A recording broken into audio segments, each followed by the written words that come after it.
अरिहंत सिद्ध सूरी उपाध्याय साधु सर्व अर्थ के प्रकाशी मांगलिक उपकारी हैं।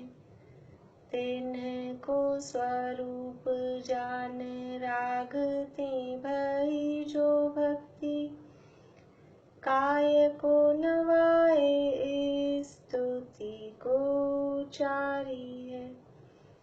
धन्य धन्य तिन्हि ते काज सब आज भय कर जोर बार बार वंदना हमारी है।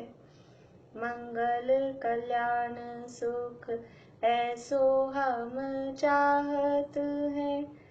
हो मेरी ऐसी दशा जैसी तुम धारी है।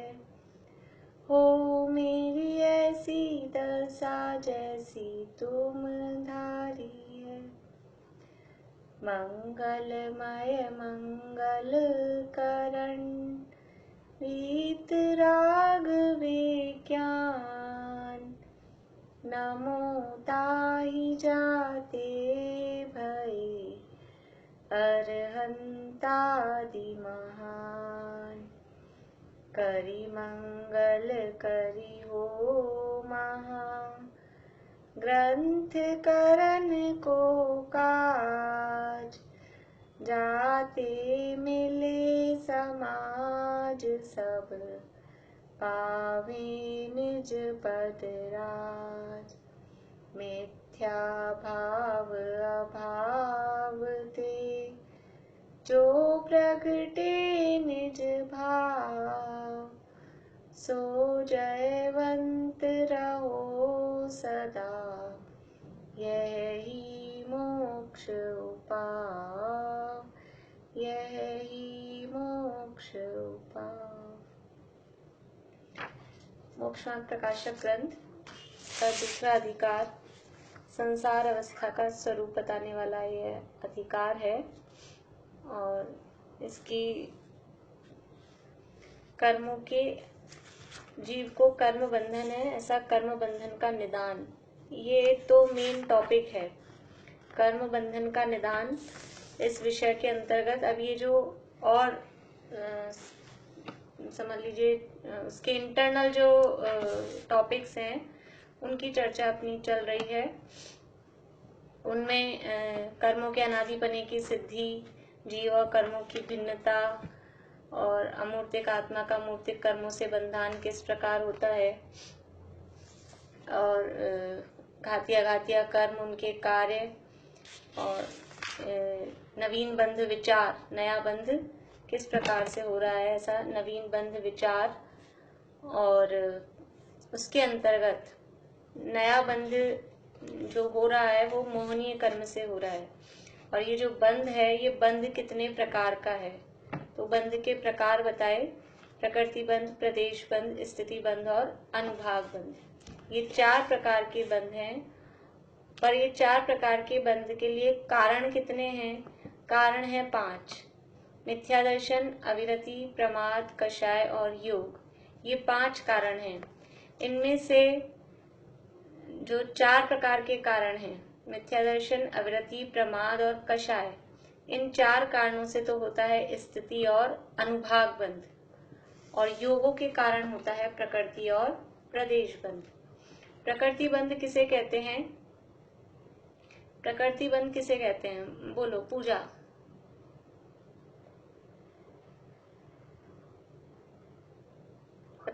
हाँ,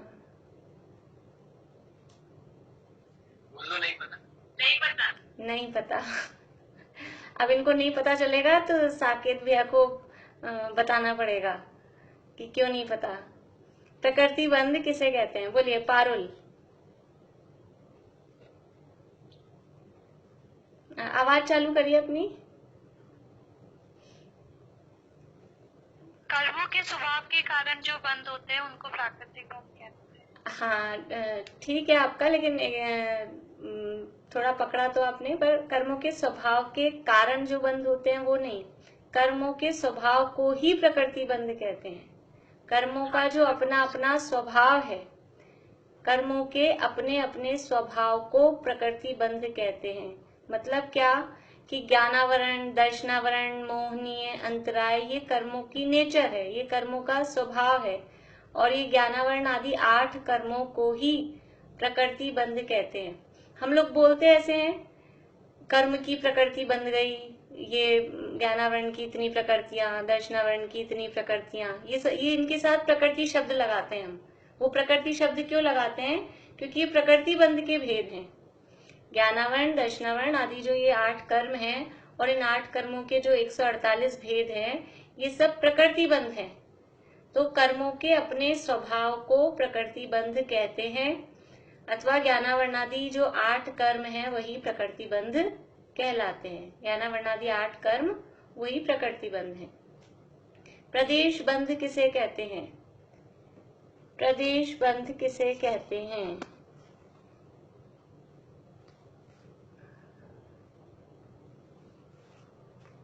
बोलिए,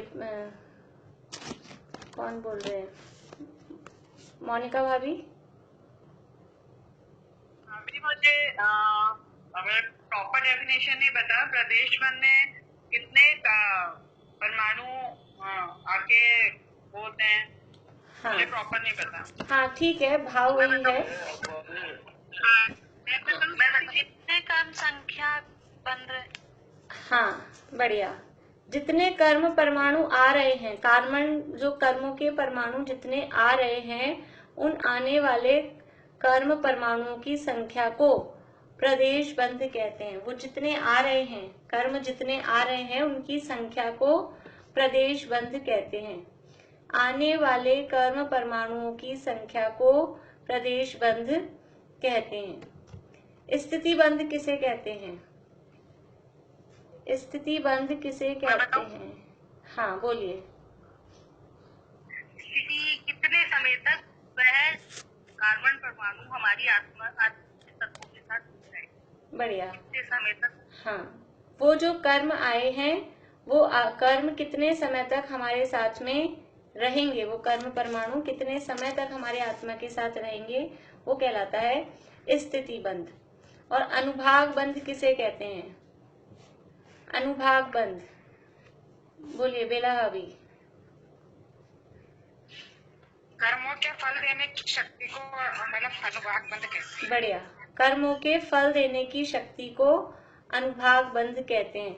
ये जब तक इन चारों का स्वरूप हमारे माइंड में क्लियर नहीं होगा, तब तक हमको ये आगे वाली बात अच्छे से समझ में नहीं आएगी कि फिर ये प्रकृति बंध और प्रदेश बंध किससे हो रहा है तो क्यों हो रहा है, और स्थिति अनुभाग बंध किससे हो रहा है तो क्यों हो रहा है। अब ये इनका भाव अगर हमें समझ में आ जाएगा तो उसका जो कारण है वो भी फटाफट से हमको समझ में आ जाएगा। और इनमें से कौन सा बंध हमारे लिए दुखदायक है, अधिक दुखदायक है। बंध तो कोई भी अच्छा नहीं होता है, लेकिन फिर भी 4 प्रकार के बंध में से हमें दुखदायक कौन सी चीज है वो हमें इसमें पता लग जाएगी। तो प्रकृति बंध और प्रदेश बंध, कितने कर्म परमाणु आ रहे हैं और कौन सी टाइप के कर्मों में वो उसके मतलब उस जो कर्म परमाणु आ रहे हैं, वो जो कर्म बंध रहा है उसका टाइप कौन सा है, उसकी नेचर, उसकी प्रकृति कौन सी है, इससे हमारे सुख दुख में ज्यादा फर्क नहीं पड़ता। मैं ज्यादा फर्क वर्ड बोल रही हूँ, ऐसा तो बिल्कुल भी नहीं है कि उससे कुछ भी फर्क नहीं पड़ता हो। फर्क तो पड़ता है क्योंकि बंध है, लेकिन आप समझ लीजिए कि फर्क इतना पड़ता है। अगर अपन उदाहरण में परसेंटेज देखें तो समझ लीजिए कि 95 कुछ बोल रहे हैं कोई?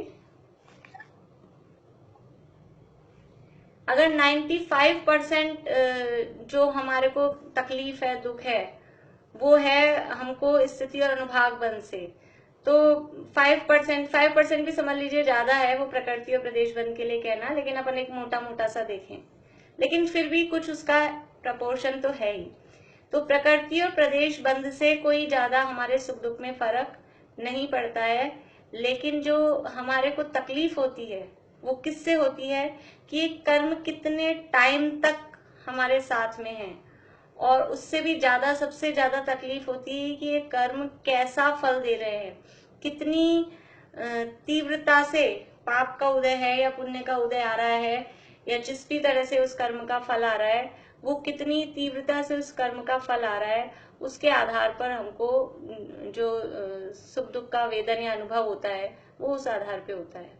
तो अब यहाँ कह रहे हैं कि जो प्रकृति और प्रदेश बंध है वो तो होता है योग से, यानी जो कर्मों की नेचर, किस टाइप का कर्म है, किस नेचर वाला, ज्ञानावरण दर्शनावरण आदि, ये जो नेचर है ये, और उसमें कितने कर्म परमाणु आएंगे, ये इस बात का निर्धारण कौन करता है?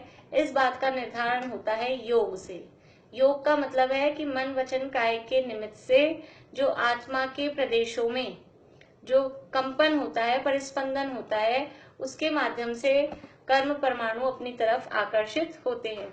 इसके लिए हमने हवा का उदाहरण लिया था कि जितनी तेज हवा चलती है उतनी ज्यादा धूल अंदर आती है। तो वो जितना ज्यादा आत्मा के प्रदेशों में कंपन होता है उतने ही ज्यादा वो कर्म परमाणु आकर्षित होते हैं। लेकिन फिर भी उनकी एक संख्या है, हर समय कितने कर्म परमाणु आते हैं, कितनी संख्या में कर्म परमाणु हर समय आते हैं? अनंत। बढ़िया, अनंत कर्म परमाणु हर समय आ रहे हैं। अब उस अनंत में भी एक रेंज है, अनंत के भी अनंत प्रकार होते हैं। तो वो अनंत कम आ रहे हैं, कम वाले अनंत आ रहे हैं या ज्यादा वाले अनंत आ रहे हैं, ये हमारे योगों के, यानी हमारा जो कंपन हो रहा है आत्म प्रदेशों का, उस पर डिपेंड करता है। लेकिन फिर भी हर समय अनंत कर्म परमाणु आते हैं। तो ये योगों के द्वारा ये आने वाले कर्म परमाणुओं की संख्या यानी प्रदेश, और उनका कौन सी टाइप, कौन सी प्रकृति उन कर्मों की होती है, वो प्रदेश और टाइप तो क्या सातों ही कर्मों में डिवाइड होना है, तो योगों के माध्यम से ये होना है। उसमें हमारे को कोई खास फर्क पड़ता नहीं है, क्योंकि हर समय जो कर्म आ रहे हैं वो 7 कर्मों में तो वो उनका प्रोपोर्शन जाएगा ही जाएगा। 7 कर्मों की 7 प्रकृतियों में तो उनका विभाजन होगा ही। ऐसा नहीं हो सकता है कि हम कितने अच्छे परिणाम करें, कितने अच्छे परिणाम करें कि हमें घातिया कर्म नहीं बंधे, ऐसा होता ही नहीं है। हर समय के, जब तक हमें बंध हो रहा है तब तक वो हर समय के परिणामों के निमित्त से वो 7 कर्मों में उसका डिवाइडेशन होता है। तो इसलिए ये तो हमारे कुछ समझ लीजिए हाथ में तो वास्तव में ऐसा है नहीं, लेकिन कहे तो ये तो बिल्कुल भी हमारे हाथ में नहीं है कि वो कितने कर्म परमाणु आएंगे, वो जितने आएंगे उनकी संख्या अनंत में ही होगी, और वो किस किस में उनका बंटवारा देना है तो वो भी वो ऑटोमेटिक 7 कर्मों में होगा ही होगा। तो अब फर्क कहाँ पड़ता है? हमारे परिणामों के निमित्त से, हमारे परिणामों के निमित्त से वो उसके स्थिति और अनुभाग में फर्क पड़ता है।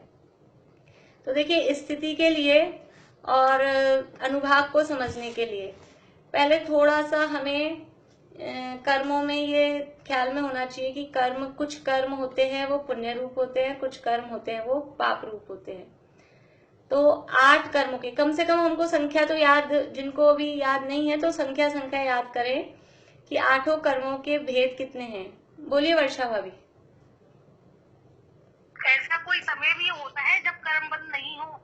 नहीं, ऐसा समय तो 11वें गुणस्थान में पहुंच के ही होगा। 10वें गुणस्थान तक तो कर्म का बंद होता ही रहता है, होता ही होता है। ऐसा कोई समय नहीं है। विग्रह गति में भी कर्मों का आश्रव और बंद बराबर चालू रहता है। तो भाभी, हम लोग बंधन से छूटेंगे कैसे? पुण्य का भी बंधन हो रहा है, पाप का भी हो रहा है, तो मतलब कैसे हम लोग मतलब बंधन से कैसे मुक्त होंगे? तो ये देखिए, इसीलिए सबसे पहले वो नवीन बंध विचार जो हेडिंग दिया था ना, कि बंध का असली कारण क्या है। बंध का असली कारण है वो मोह राग द्वेष। तो जैसे जैसे मोह राग द्वेष कम होते हैं वैसे वैसे बंध कम होता जाता है। बंध एकदम से अभी सारा बंद हो रहा है, एकदम से सारा बंध छूट जाएगा, ऐसा नहीं होगा। हमने 7 तत्वों की व्यवस्था पढ़ी थी, तो 7 तत्वों में ये कर्मों का आना वो आश्रव है, और आकर आत्मा के साथ चिपक जाना, रुक जाना, वो बंध कहलाता है। अब ये कैसे होगा कि सबसे पहले अब इससे छूटने के लिए सीधा ही मोक्ष कैसे हो जाएगा, कैसे छूटेंगे? बंधन से छूटना यानी मोक्ष। तो कर्मों को यानी कर्मों के बंधन से छूटने के लिए सबसे पहले उनको आना रोकना पड़ेगा ना। नाव वाला उदाहरण हमने देखा था कि नाव में छेद हुआ, वो छेद है वो पानी आने का द्वार, वो आश्रव, और फिर वो पानी आके अंदर रुक गया है, भर गया है, वो हो गया बंद। अब क्या करें? नाव में से पानी खाली करने के लिए क्या करें? सीधा नाव को उल्टा कर दें, पानी निकाल दें पूरा? नहीं, वो उपाय नहीं है। वो सबसे पहले वो छेद बंद करना पड़ेगा। तो ऐसे ही हमारे ये बंधन से छूटने के लिए हमें ये जो आश्रव यानी कर्मों के आने के जो द्वार हैं, और ये द्वार भी ये पांचों हैं, मिथ्यात्व, अविरति, प्रमाद, कषाय और योग, इन पांचों के माध्यम से ही कर्म आते हैं और इनके माध्यम से ही आके रुक जाते हैं, बंध जाते हैं। तो ये क्रम से मिथ्यात्व का अभाव, फिर अविरति का अभाव, तो जितना जितना अभाव होगा उतना उतना कर्म आना रुक जाते हैं, जिसे हम बंध विच्छित्ति बोलते हैं। तो मिथ्यात्व का अभाव होते ही 148, और 148 को भी हम कम करके 120 कर लेते हैं, तो 120 कर्मों में से 41 कर्म आना रुक जाते हैं। ये कितनी बड़ी अपने को उपलब्धि हो जाती है एक मिथ्यात्व का अभाव होते ही। तो ऐसे धीरे धीरे जैसे आगे बढ़ते जाते हैं गुणस्थानों में, वैसे वैसे कर्मों का आना रुक जाता है, संवर होता जाता है, और फिर धीरे धीरे करके सारे कर्म, और फिर निर्जरा भी होती है साथ में। वर्षा, अभी कुछ पूछना है? नहीं। तो ये संवर होता है, और संवर के साथ साथ में ही फिर कर्मों की निर्जरा भी, यानी कर्मों का आत्मा से अलग होना। जैसे हम नाव का छेद बंद कर देते हैं तो पानी आना रुक जाता है, उसके बाद अपनी शक्ति के अनुसार जो हमारे पास साधन है उसके हिसाब से उसमें से पानी खाली करना चालू करते हैं। तो वो जो जिस स्पीड से पानी खाली करता है उस स्पीड से उतनी जल्दी वो नाव खाली होती है। ऐसे ही जो व्यक्ति संवर तो हुआ, उसके बाद जिस स्पीड से वो तप आदि करेंगे तो कर्मों की निर्जरा हो जाती है, कर्म बंध से रहित हो जाते हैं। तो यहाँ इनको समझने के लिए स्थिति और अनुभाग ये कषायों से किस तरह से होता है, इसके लिए थोड़ा सा हमको 8 कर्म, उनकी 148 प्रकृतियां, और उनमें ये पुण्य पाप का विभाजन, ये अगर बिल्कुल अच्छे से क्लियर है तो बहुत अच्छा है। और जिनको भी कुछ भी उस संबंध में नहीं आता है तो कम से कम 8 कर्मों के नाम तो सबको याद हो ही गए हैं। और ज्ञानावरण के 5 हैं, दर्शनावरण के 9 हैं, मोहनीय के 28 और अंतराय के 5। इस तरह से घातिया कर्मों के हो जाते हैं 47। और ये पूरे के पूरे 47 कर्म ये पाप रूप ही हैं। इसमें से एक भी प्रकृति पुण्य रूप नहीं है। और इनमें कौन कौन से नाम हैं कि इनमें हास्य का भी नाम है, इनमें रति का भी नाम है, इनमें सम्यक प्रकृति जिसके उदय रहते हुए सम्यक दर्शन बना रहता है, उन प्रकृतियों के नाम भी इसमें हैं। पुरुष वेद है वो, फिर भी वो सारी प्रकृतियां पाप रूप ही हैं। ये हमें ख्याल में होना चाहिए। जिन्हें हम समझते हैं कि ये तो अच्छा है, हंसना अच्छा है, रति अच्छा लगना वो अच्छा है, पुरुष वेद तो अच्छा, पुण्य का उदय, पुरुष वेद मिलना पुण्य का उदय है कि पाप का उदय है? तो ये वेद कषाय है, चारित्र मोहनी की प्रकृति है, और चारित्र मोहनी घातिया कर्म है, और घातिया कर्म सारे के सारे ही पाप रूप है। तो ये पुण्य पाप का विभाजन थोड़ा सा हमें इनमें से ख्याल में रखना पड़ेगा। तो जो 47 कर्म प्रकृतियां हैं घातिया कर्मों की, वो पूरी की पूरी पाप रूप हैं। अब आते हैं अघातिया कर्म में। तो 148 में से 47 हो गई घातिया में, तो अघातिया में कितनी बचती हैं? 101। उसमें से वेदनीय में कितनी है? वेदनीय के हैं 2 भेद, साता और असाता। आयु के 4 भेद, मनुष्य, देव, नरक और तिर्यंश, ये आयु। और पहले गोत्र को लेते हैं, गोत्र के 2 भेद है, उच्च गोत्र और नीच गोत्र। ये तो सरल है, ये तो सरल है, यहाँ तक तो इसमें कुछ कठिनाई नहीं है। अब है बड़ा भारी जो है परिवार, वो नाम कर्म का। नाम कर्म की 93 प्रकृतियां हैं। प्रकृतियां मीन्स उसके वो भेद हैं। तो कोई बात नहीं, अभी जिनको याद नहीं है उनको एक साथ सारी याद नहीं होंगी। तो इन अघातिया कर्मों में पुण्य पाप का विभाजन है। घातिया तो सारी की सारी पाप रूप है। अब अघातिया में वेदनीय के 2 भेद थे, तो एक है साता वेदनीय पुण्य रूप, असाता वेदनीय है पाप रूप। फिर आयु में 4 भेद हैं, इनको थोड़ा सा भी अपने को कम से कम वेदनीय, आयु और गोत्र को तो याद रखें। नाम कर्म की फिर जैसे जैसे आप लोग करना चाहें, देखना चाहें, तो अपने जो तत्वार्थ सूत्र है उसके 8वें अध्याय में ये सारे विभाजन दिए हैं। तत्वार्थ मणि प्रदीप यदि आप लोगों के पास हो, या दूसरी भी जो भी तत्वार्थ सूत्र की टीकाएं होंगी उनमें सब में ये विभाजन दिए हैं। तो वेदनीय में हो गया, साता पुण्य रूप है, असाता पाप रूप है। आयु में नरक, तिर्यंच, मनुष्य और देव, ये 4 आयु हैं।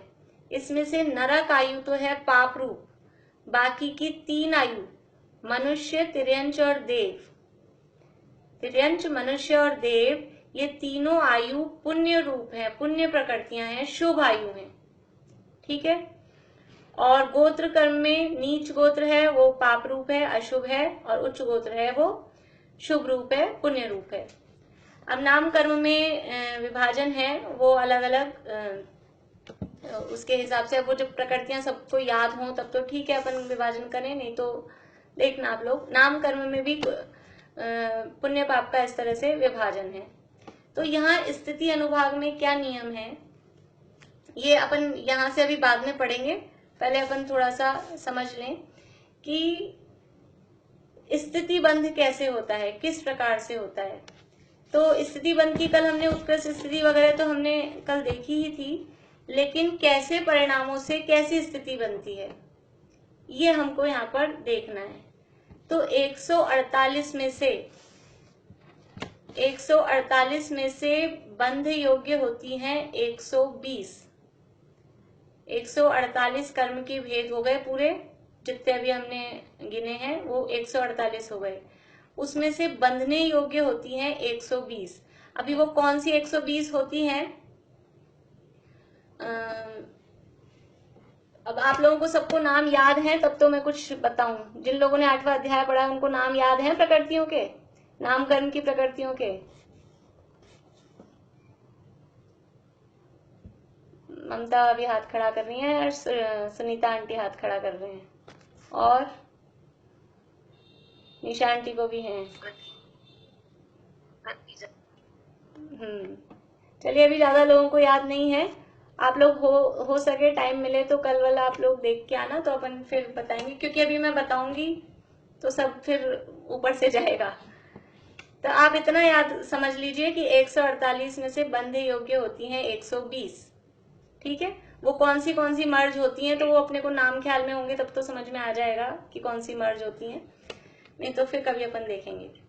तो उन 120 में से 3 आयु कौन सी जो शुभ आयु है? कौन सी 3 आयु शुभ बताई हैं अभी? मनुष्य, तिर्यंच और देव, ये 3 आयु हैं, तीनों आयु शुभ हैं। देखिए ये 4 नाम, अभी एक बात यहाँ क्लियर कर देती हूँ, जिन लोगों को याद नहीं है वो भी फिर भी सुन लें, नोट कर लें। ये चारों नाम मनुष्य, देव, नरक और तिर्यंच, ये चारों नाम 4 आयु में भी हैं, और ये चारों के चारों नाम 4 गतियों में भी हैं। गति नाम कर्म का एक भेद है। नाम कर्म के जो 93 भेद हैं, 93 भेद हैं, उनमें से ये 4 भेद 4 गतियों के भी हैं।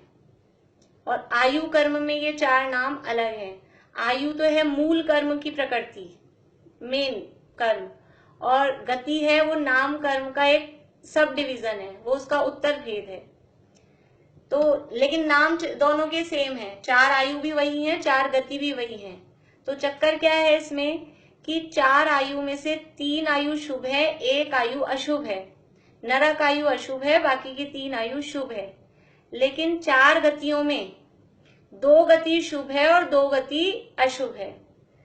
नरक और तिर्यंच ये दोनों गतियां अशुभ हैं, और मनुष्य और देव ये 2 गतियां ये शुभ हैं। समझ में आ रही बात? क्योंकि अभी हमको यहाँ पुण्य पाप के स्थिति बंध में पुण्य पाप प्रकृतियों का थोड़ा सा मोटा मोटा डिवीजन यहाँ पर हमको करना है, तब समझ में आएगा। तो थोड़ी सी बात हम समझ में अभी ख्याल में लेंगे तो अच्छे से समझ में आएगी।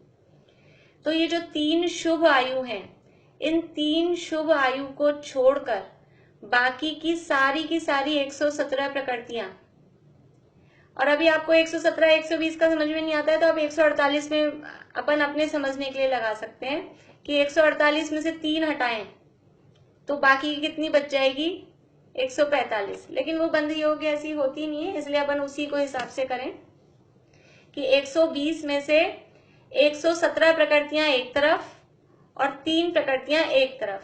3 प्रकृतियां कौन सी हैं? 3 आयु। ऐसे ग्रुप बना लें हम, एक ग्रुप में रखा एक ग्रुप में हमने रखा है 3 आयु को, 3 जो शुभ आयु हैं, और दूसरे में हमने ग्रुप में रखा है 117 प्रकृतियां, सारी 47 घातिया की भी और जो सारी और अघातिया में पुण्य पाप सारी प्रकृतियां। केवल 3 आयु को अलग किया है, बाकी सारी पुण्य प्रकृतियां पाप प्रकृतियां वो एक जगह। ठीक है, ये 2 ग्रुप बन गए। अब इनमें 3 आयु में तो क्या है, उसका हिसाब अलग है।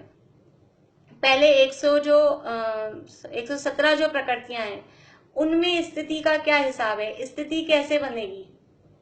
117 प्रकृतियों की स्थिति कैसे बनती है कि एक बात मैंने आपको बताई थी, स्थिति ज्यादा होना अच्छा है या स्थिति कम होना अच्छा है? बोलिए निशा आंटी। कम होना अच्छा। हाँ, स्थिति ज्यादा होना अच्छा नहीं है। ज्यादा स्थिति है वो ज्यादा संसार लंबा रहेगा, इसलिए स्थिति कम होना चाहिए। तो ये जो 117 प्रकृतियां एक तरफ रखी है हमने, इन 117 प्रकृतियों में अगर हमारा अल्प कषाय है, कषाय कम है, ठीक है, कषाय तो समझ में आती है, एक समझ लीजिए संक्लेश बोलते हैं उसको, कषाय को हम बोलेंगे संक्लेश परिणाम। एक तरफ होते हैं संक्लेश परिणाम, एक तरफ होते हैं विशुद्ध परिणाम। संक्लेश का मतलब है कि आकुलता वाले परिणाम, ऐसे समझ लें अपनी भाषा में, वो कहलाएंगे संक्लेश परिणाम।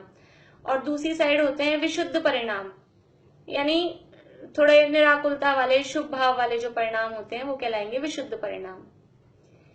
तो अधिक संक्लेश होगा तो 117 प्रकृतियों की स्थिति अधिक बनेगी। आप लिख सकते हैं, जैसे 2 ग्रुप अपन ने बनाए, एक साइड लिखा है 3 आयु और नीचे लिख दिया है 117 प्रकृतियां। अब ये तो इधर वाला कॉलम हो गया। अब ऊपर लिखिएंगे आप अल्प कषाय या लिखेंगे कम संक्लेश, और एक कॉलम बनाएंगे अधिक कषाय या अधिक संक्लेश। ऐसा समझ में आ रहा है? अपन लोग जैसे चार्ट बनाते हैं तो पहले यानी टोटल 3 कॉलम करने अपने को, और उसमें से फर्स्ट कॉलम में तो अपने को प्रकृतियां लिखनी है, तो फर्स्ट कॉलम की फर्स्ट लाइन छोड़कर सेकंड लाइन से लिखना है। सेकंड लाइन में 3 आयु और नीचे लिखना है 117 प्रकृतियां। और जो बाद के 2 कॉलम बनाए हैं उसमें ऊपर लिखेंगे अल्प कषाय या कम संक्लेश, और उधर लिखेंगे दूसरे में अधिक कषाय या ज्यादा संक्लेश। कषाय का अर्थ है या संक्लेश परिणाम। ठीक है, अब जो पहले हम 117 प्रकृतियों को देखते हैं। 117 प्रकृतियों में क्या होगा कि सम प्रमाण में स्थिति बंद होगा। सम प्रमाण मीन्स जैसे अधिक संक्लेश है तो अधिक स्थिति, कम संक्लेश है तो कम स्थिति। समझ में आ रही है बात?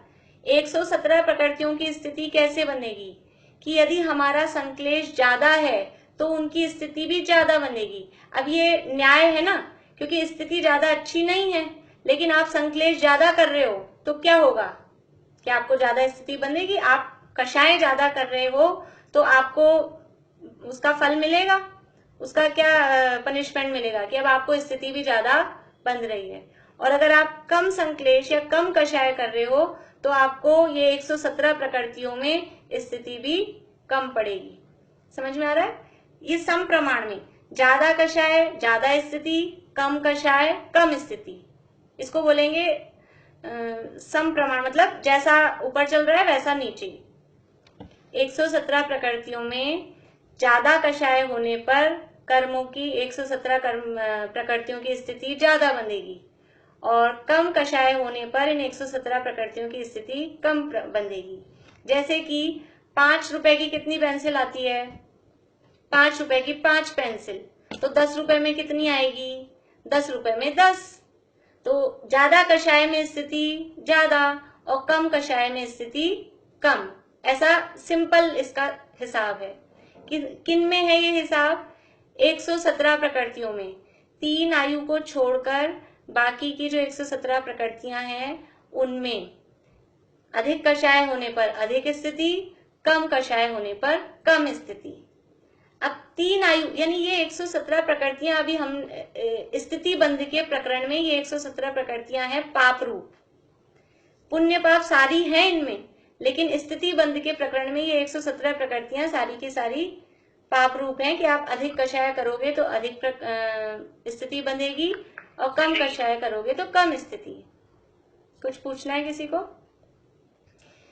इसमें कौन सी प्रकृतियां भी आ गई? 117 प्रकृतियों में तीर्थंकर प्रकृति जो सबसे सर्वोत्कृष्ट पुण्य प्रकृति है, उसका भी यही हिसाब है कि अधिक कषाय करेंगे तो उसकी स्थिति अधिक बनेगी, कम कषाय करेंगे तो उसकी स्थिति कम बनेगी। स्थिति तो तीर्थंकर प्रकृति की भी ज्यादा होना वो अच्छा नहीं है। स्थिति किसी भी कर्म की अच्छी होना, ज्यादा होना वो अच्छा नहीं है। ये समझ में आया 117 प्रकृतियों का? कोई बोल के बताएंगे मुझे 117 प्रकृतियों में स्थिति बंध का क्या हिसाब रहता है? बोलिए। हाँ बोलिए निशा आंटी, बोलिए। 117 प्रकृतियों में सम प्रमाण स्थिति बंध होता है। हाँ, यदि कषाय कम संक्लेश परिणाम कम है तो स्थिति बंध कम होगा, और कषाय अधिक है संक्लेश परिणाम ज्यादा है तो स्थिति बंध ज्यादा। बढ़िया, समझ में आया सबको? अब बची है 3 आयु। 3 आयु में क्या होगा? 3 आयु में विषम प्रमाण चलेगा, क्योंकि ये 3 आयु है पुण्य रूप, शुभ रूप, तो इनमें स्थिति बंध का हिसाब अलग चलता है। इनमें क्या होता है कि यदि हमारा संक्लेश अधिक है 3 आयु के संबंध में, यदि हमारे कषाय अधिक है, संक्लेश अधिक है, तो ये इनकी स्थिति कम बंधेगी। यदि कषाय अधिक है तो इन 3 आयु की स्थिति कम बंधेगी, और यदि कषाय कम है, संक्लेश कम है, तो इन 3 आयु की स्थिति ज्यादा बंधेगी। समझ में आ रही बात? इनमें हुआ उल्टा, विषम प्रमाण। जैसे कि किसी काम को 20 मजदूर मिलके 5 दिन में पूरा करते हैं। 20 मजदूर है, नहीं समझ लीजिए अभी 10 मजदूर हैं। 10 मजदूर हैं, वो 10 दिन में पूरा करते हैं।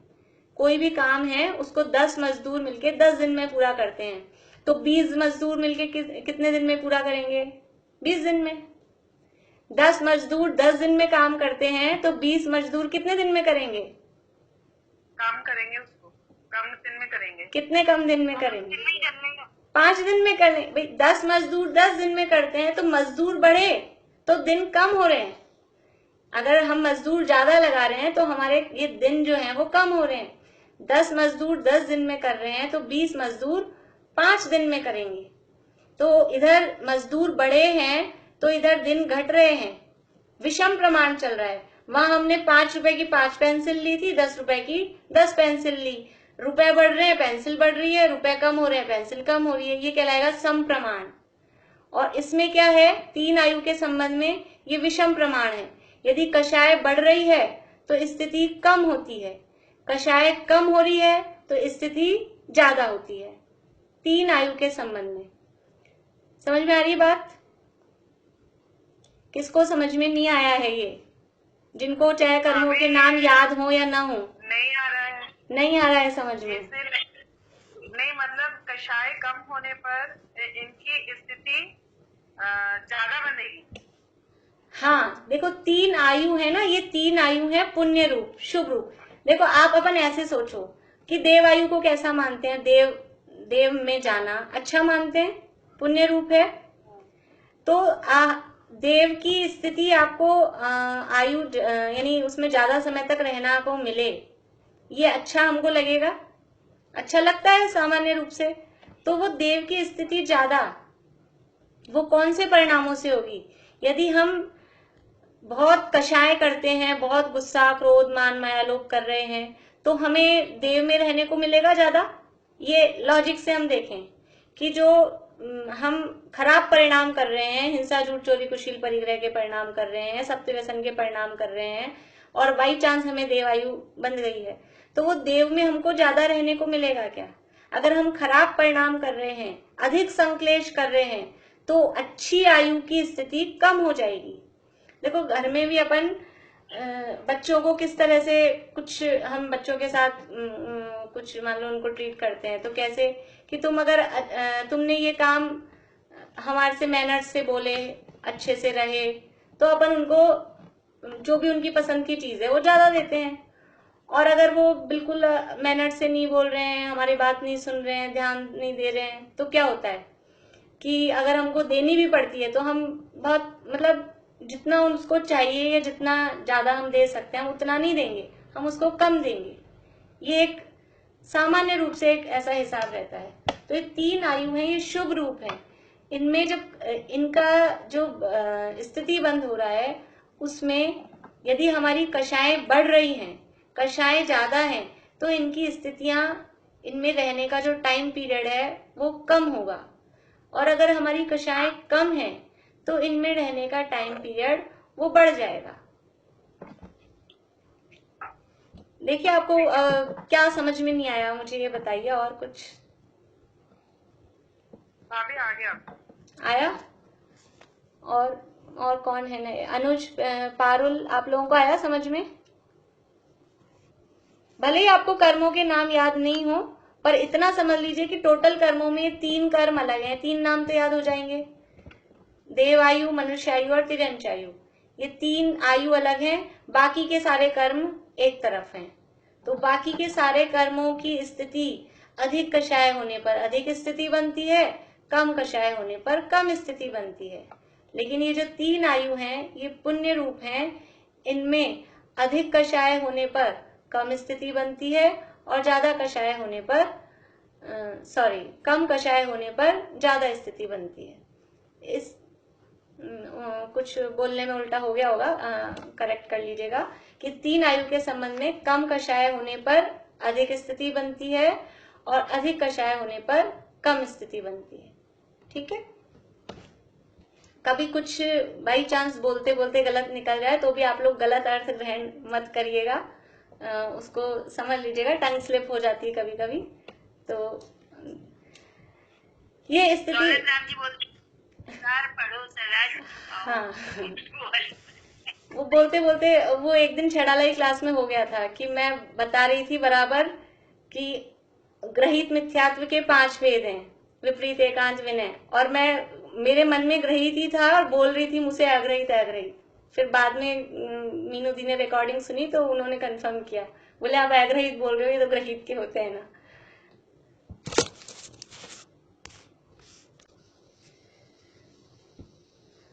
चलिए, तो ये स्थिति के संबंध में अपनी ये बात हुई कि 120 प्रकृतियां बंध योग्य होती हैं। इतना आप लिख सकते हैं कि बंध योग्य प्रकृतियां 148 में से 120 ही होती हैं। बंध योग्य यानी बंधने वाली, बंधती 120 ही हैं, होती 148 हैं, लेकिन उनमें से बंधती 120 ही हैं। तो 120 में से 117 एक साइड हैं और 3 आयु वो एक साइड हैं। 3 आयु में कम कषाय होने पर यानी कम संक्लेश होने पर अधिक स्थिति बनती है, अधिक संक्लेश होने पर कम स्थिति बनती है। और 117 प्रकृतियों में अधिक संक्लेश होने पर अधिक स्थिति, कम संक्लेश होने पर कम स्थिति। ये ऐसा स्थिति बंध के संबंध में नियम है। इतनी बात ये यहाँ पर हुई है। अब यहाँ जो अपन हाँ बोलिए। हाँ बोलिए सर। ये जो 117 प्रकृतियों में आपने बताया, हाँ, कि उसमें शुभ और अशुभ दोनों होती हैं प्रकृतियां, लेकिन स्थिति के रूप में पाप रूप मानते हैं। हाँ, तो इसका क्या कारण है? कोई ऐसा कारण है क्या? स्थिति कर्म मतलब अधिक स्थिति वो पाप रूप मानी जाती है। स्थिति का फल क्या आ रहा है? स्थिति का मतलब है आप उतने समय तक संसार में ब्लॉक हो गए, उतने समय तक आपको संसार में रहना पड़ेगा। भले ही तीर्थंकर प्रकृति भी हो, तो वो जितनी स्थिति है वहां उस समय तक वो उनको संसार में रहना पड़ रहा है। इसलिए स्थिति अधिक होना ये अशुभ है। कर्मों की अधिक स्थिति होना 117 में, 3 आयु में बस उल्टा हिसाब है थोड़ा, बाकी सारे कर्मों की थोड़ा इसमें ऐसा लगता है 3 में क्यों है ऐसा और 117 में ऐसा क्यों है, थोड़ा ये एक तो इसलिए कि आयु की स्थितियां है कितनी, आयु कर्म मैक्सिमम 33 सागर, बस आयु कर्म की स्थिति ज्यादा है नहीं। और उसमें आयु में ऐसा है कि वहां जीव रहना चाहता है, तिर्यंश भी बन रहा है, तिर्यंश में जाना नहीं चाहता, इसलिए तो वो तिर्यंश गति अशुभ है। अभी हमने 2 गतियां अशुभ और 2 गतियां शुभ देखी थी, तो तिर्यंश नरक में कोई जीव जाना नहीं चाहता, इसलिए तो गति अशुभ है। लेकिन तिर्यंश बन जाए उसके बाद वो मरना नहीं चाहता। तिर्यंश छोटी सी लट भी होती है, वो अपनी जान बचाने की अपनी शक्ति के हिसाब से वो कोशिश करती है, तो वो इसलिए वो आयु शुभ मानी जाती है। ये 3 आयु में ऐसा हिसाब है। हम अपने लॉजिक, अपने बुद्धि के हिसाब से हम लॉजिक लगाते हैं, वास्तव में करना नियोग है, तो ये तो अहेतुवाद है। यहाँ हेतु तो ज्यादा चलते नहीं है, लेकिन फिर भी जो समझ में आता है कि स्थिति जितनी भी होती है वो अशुभ होती है, उससे संसार में रुके रहना होता है, इसलिए ऐसा कहा। चलिए ठीक है, और किसी को कुछ पूछना है आगे? अभी यहाँ से हम पढ़ के देखते हैं थोड़ा सा, फिर कुछ लेकिन कल अपना ये एक पैरा शायद ये रह गया था, ऊपर से पढ़ते हैं हम पेज नंबर 27 पे। ये समझ लीजिए आप पेज नंबर 32 तक थोड़ा सा ये कठिन, थोड़ा सा अभी तो ये 2 पेज में ही थोड़ा ज्यादा कठिन है, बाकी 32 पेज के बाद फिर सरल विषय आने वाला है, फिर ज्यादा कठिनाई नहीं होगी। अभी जो इसको झेल लेंगे, जो टिके रहेंगे तो वो बहादुर हैं। पहला अध्याय बहुत डिफिकल्ट था, ऐसा क्यों होता है? मतलब इसमें कुछ ऐसा है कि पहले डिफिकल्ट, वो क्या होता है, शुरू में हम नए होते हैं, समझ में आने लगता, पहला अध्याय को 10 अध्याय पढ़ने के बाद पढ़ें तो वो बिल्कुल सरल लगता है, और शुरू में नए होते हैं ना, उतना ज्ञान का विकास भी नहीं होता है, इसलिए कठिन लगता है। और इसका तो पहला अधिकार बहुत सरल था एक्चुअल में, तो वास्तव में पहला अधिकार काफी सरल था, वो बिल्कुल नमोग्रामन से शुरू हुआ था वहां पर। यहाँ अभी दूसरे और तीसरे अधिकार में थोड़ा कर्मों का चलेगा, तो यहाँ पूरे काफी कुछ कर्मों का वर्णन इसमें आएगा अभी दूसरे और तीसरे अधिकार में। लेकिन ऐसा कुछ नहीं है, अभी अगर समझ में आ रहा है, मजा आ रहा है कि नहीं, बस इतना समझ लीजिए कि अभी अच्छा लग रहा है कि नहीं।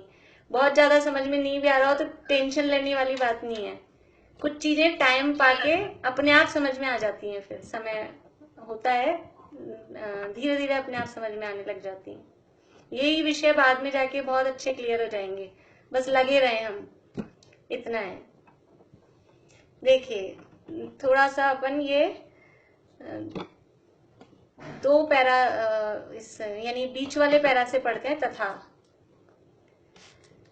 27 पेज पे, तथा आघातीय कर्मों की प्रकृतियों में शुभ योग होने पर साता वेदनीय आदि पुण्य प्रकृतियों का बंध होता है, अशुभ योग होने पर असाता वेदनीय आदि पाप प्रकृतियों का बंध होता है, और मिश्र योग होने पर कितनी ही पुण्य प्रकृतियों का तथा कितनी ही पाप प्रकृतियों का बंध होता है।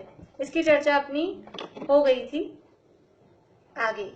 इस प्रकार योग के निमित्त से कर्मों का आगमन होता है, इसलिए योग है वह आश्रव है। सूत्र ख्याल में है, काय वांग मनः कर्म योगः स आश्रव, योग को ही आश्रव कहा वहां, वही कह रहे हैं कि योग, क्योंकि योग को आश्रव क्यों कहा कि योग के निमित्त से कर्म आ रहे हैं, तो उसको भी उपचार से, योग यानी मन वचन काय, मन वचन काय को ही आश्रव कह दिया। वास्तव में मन वचन काय आश्रव नहीं है, आश्रव तो वो मोहराग द्वेष के परिणाम या उनके निमित्त से जो कर्मों का आना वो आश्रव है, लेकिन वो कर्म आ रहे हैं मन वचन काय के निमित्त से, तो मन वचन काय को भी आश्रव कह देते हैं।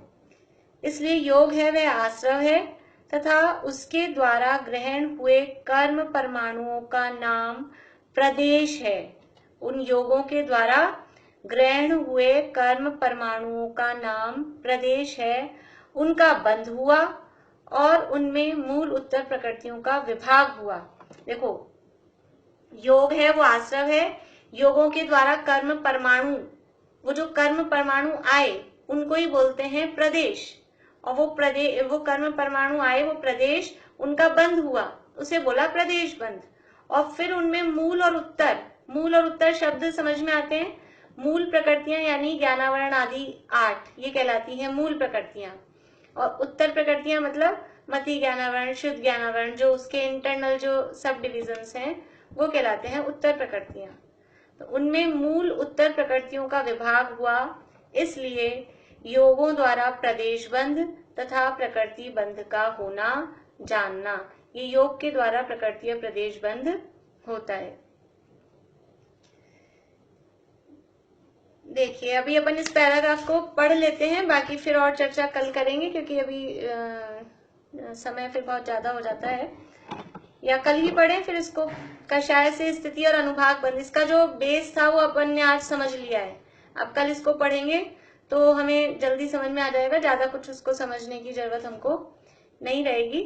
अभी अपन इतना ही लेते हैं, कल से फिर ये कषाय से स्थिति और अनुभाग बंध, फिर अनुभाग का, ये आपको स्थिति का समझ में आ जाएगा तो ऐसा ही चार्ट अनुभाग का बनेगा, उसमें अलग होगा। तो ये स्थिति का कंसेप्ट एकदम क्लियर हो जाए कि कैसी कषाय है तो कैसी स्थिति। अनुभाग में थोड़ा फर्क पड़ता है, अनुभाग का भी ऐसा ही चार्ट बनेगा लेकिन उसमें डिवीजन अलग होगा। तो ये कल अपन थोड़ा और स्थिति का ये लेके फिर बात करेंगे आगे। अभी इतना ही पूरा करते हैं।